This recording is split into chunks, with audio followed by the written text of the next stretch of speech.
इस समय के का भरोसा कब दूर कर दी हम का करब दिलवा जब मजबूर कर दी।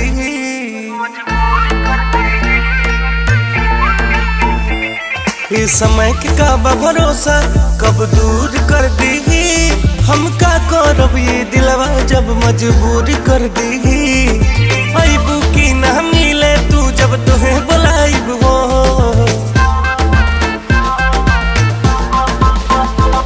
हम साथ समंदर पार रहब तब उड़ के आइब हो। हम साथ समंदर पार रहब तब उड़ के आइब हो। हम साथ समंदर पार रहब तब उड़ के आइब हो।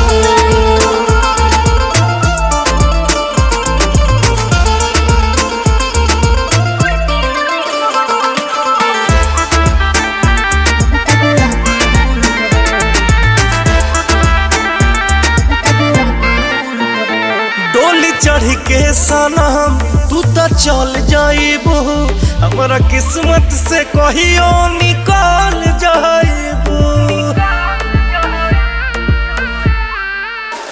भले चल जाइब दूर तब पास रहब हो।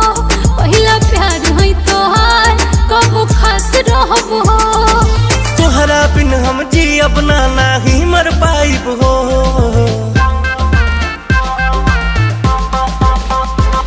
हम साथ समंदर पार रहब तब उड़ के आइब हो। हम साथ समंदर पार रहब तब उड़ के आइब हो।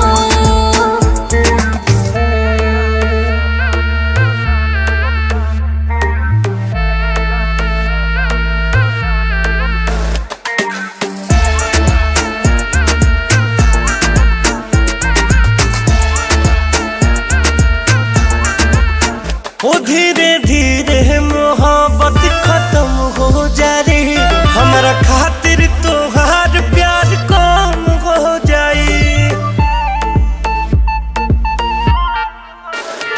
आसमान में जबले सूरज चांद रही हो। हम तोहरे रहब पंकज जबले जान रही हो।